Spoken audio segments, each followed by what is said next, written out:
What's up, Jets fans? Welcome to the latest edition of Jets Latest, where you get the latest on the Jets, Jets. I'm your host, the spitting statistician, Dane Martinez, and today, what I want to talk about is a question that a lot of people have been asking about the 2025 Jets, and that is, who's going to be the wide receiver 2 for this team? You know, people have talked about drafting a guy, even like a Ted McMillan early on. I never thought that was going to happen. People talked about signing guys like Amari Cooper or Keenan Allen.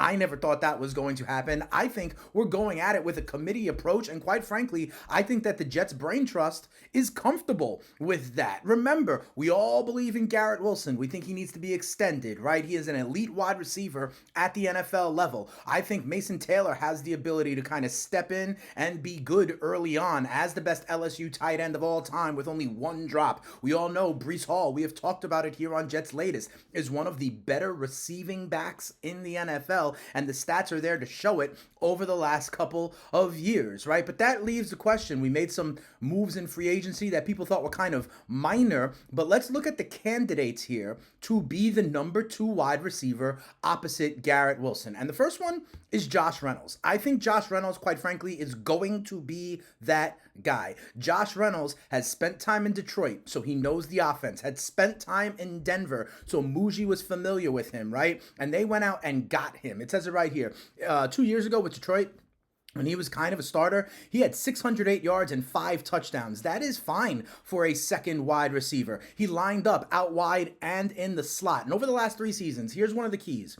Only 5 drops on 147 targets. Josh Reynolds is a sure-handed wide receiver. Another one of those kind of safety blankets for a quarterback like Justin Fields. 104.7 passing rating when targeted. That would be one of the tops in the NFL, okay? He helps quarterbacks out, all right? Not only is he sure-handed, his catches go for first down. He wins at the point of the catch. You see the contested catch rate, right? And if you listen to Jets beat reporter Rich Cimini, he thinks that he is going to be the favorite to be the wide receiver too. And quite frankly, I do too. You heard him also as a leader giving quotes about Justin Fields, how he's picking up the offense. I think he knows this Detroit offense. I think that is a plus. I think that veteran presence is important when you have a lot of other young guys on the roster and on the offense starting. So at least you have one kind of veteran as that stabilizing force. He also is a willing blocker, right? And he's familiar with that Aaron Glenn kind of mantra of no block, no rock. He has been in that offense. I believe Josh Reynolds is ultimately going to be the number 2 wide receiver opposite G5 Garrett Wilson. But let's look at some of the other candidates. And before we do that, remember, I have been talking about how the Jets and the brain trust and the coaching staff, they are intentional. I've been talking about the roles for wide receivers, right? So Josh Reynolds, sure-handed guy, veteran guy. There's another sure-handed vet that we'll talk about later on, right? But the other guys, the kids that could step up and fill roles, really have different roles that they can play. So let's start with Arian Smith. We have talked about this. Arian Smith has flash. The speed is something you can't teach, right? That 4.3 speed. He was on the Georgia track team, for goodness sakes, which finished second in the 4x100 relay. A lot of people have been impressed with him in OTAs, rookie camps, because of that quality you can't teach. The speed. He's getting open, right? And he can play that over-the-top role for the Jets, right? Really taking that safety deep, opening up the middle for guys like Mason Taylor, guys like Josh Reynolds, right? So while I don't think that Arian Smith is going to be the number 2 wide receiver per se, I do think there are certain plays, certain formations, certain packages, certain down and distances where Arian Smith is going to be the second or third wide receiver on the field, being able to play that role and open up the middle for others. Another kid that may have the opportunity to step up in a different kind of role is Malachi Corley. Malachi Corley, remember, was a draft pick last year at the wide receiver position. He was known as the Yak King, right? So his role would be much different than Arian Smith. His role would be more in kind of those bubble screens, those pop passes, those end arounds that you see that are in vogue now in the NFL, right? With guys coming across the line, getting that pop pass real quick, being utilized almost as a runner. Coming into the draft last year, he was compared to Deebo Samuel for what he was able to do. And look at that, 9.7 yak per reception, yards after the catch per reception. That accounted for 75% of his yards. His yak of 975, his 40 missed tackles that year that he came out led all of college football. So remember, I think it's going to be Josh Reynolds as the kind of number 2 wideout, but I think Arian Smith has a role as a third wide receiver, going over the top and some deep routes to stretch the field. I think Malachi Corley has a role as a second or third wide receiver on the field in a different way, going more horizontal, let's say, yards after the catch. And those are, quite frankly, different roles and part of what I really believe is the intentionality of building this wide receiver room. Now, we signed Josh Reynolds in free agency, right, to be a kind of veteran. There was another guy we signed in free agency, and it's kind of become the forgotten man, and that's Tyler Johnson. And I just want to remind people that Tyler Johnson is another veteran here, has experience, has been on a Super Bowl winning team with the Tampa Bay Bucks in 2020, then was with the Rams, and he was a wide receiver under Tom Brady, under Matthew Stafford, and these big-time potential Hall of Fame quarterbacks really have spoken highly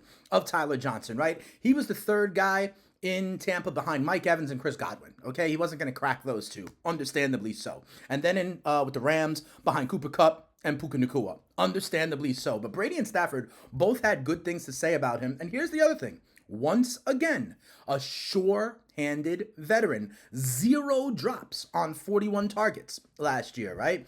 Making 13 of 19 contested catches, okay? So again, we've got the young kids that can play the role, stretching it vertically or being a yak king, getting yards after the catch on more horizontal plays. Specific roles for the kids. And then we have these veterans that have a similar archetype in terms of being dependable, sure-handed, and either experienced, like I said, with Super Bowl teams, with Hall of Fame quarterbacks, or, in Josh Reynolds' case, experienced in this very offense, which I think is going to be very important and ultimately why I believe Josh Reynolds is going to be the wide receiver 2 on this team, because he knows the offense and he will even be able to help Justin Fields, help the other wide receivers, and quite frankly, Josh Reynolds has been a stable wide receiver. I know it's not a sexy name, okay? I get it. No, it's not Keenan Allen. No, it's not Amari Cooper. But quite frankly, Josh Reynolds right now is probably better than the version of Amari Cooper that we are seeing, that we saw last year in Buffalo, for example, okay? And when you also consider that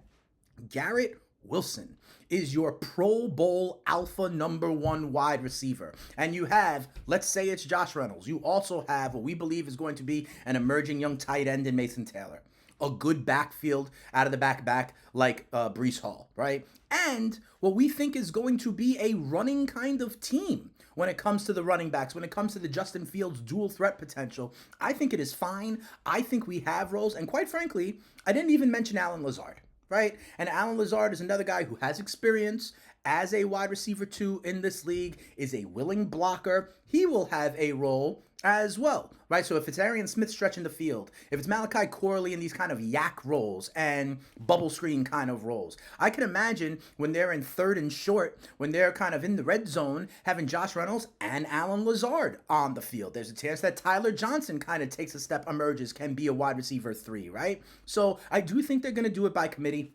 I didn't mention Lazard really because there's still the chance that he gets traded, right, to join Aaron Rodgers over there. But when you think about it, Garrett Wilson, then you have veterans like Josh Reynolds, Tyler Johnson, Allen Lazard. Then you have 2 kids who could be ascending and have specific ways they can help this offense, and Arian Smith and Malachi Corley. That is 6 wide receivers right there. We didn't even count guys like Xavier Gibson, for goodness sakes, right? So I think that the Jets wide receiver room is actually well-rounded, and I think we are comfortable with where we are going. Ultimately, if you ask me, it will be Josh Reynolds on the first snap in week 1 who is opposite Garrett Wilson, and quite frankly, I'm okay with that. I think it rounds out the room just fine. So that'll do it for this episode of Jets Latest. Remember, as always, watch these videos, like these videos, subscribe to the Jets Latest channel. Thank you so much for everyone who does on a day-to-day basis, but tell a friend to tell a friend, because if you want all the analysis, all the news, all the updates, all the kind of thinking forward in a optimistic yet realistic way, Jets Latest is the place for you, even in the kind of summertime break here between mini camp and training camp, which gets going a little bit later next month. But if you want to hear more from me as well, the spitting statistician Dane Martinez, I am the host of the FTN Fantasy Show over on SiriusXM Channel 87. It is the fantasy channel, and once we hit training camp, we also hit fantasy football draft season, so I can help you out over there to win your leagues and win that cash. Feel free to reach out to me on social media at Spittin' Speeds. Hit me up in the comments as well. I try to do my best to answer you guys, maintain the conversation, and continue to build this community for what should be a very exciting, a very entertaining, and a kind of, cornerstone year for this new regime as the 2025 Green and White Jets are on the ascension. They're about to take flight, and hopefully you take flight with us right here on Jets Latest. We'll see you next time, but for now, we out of here.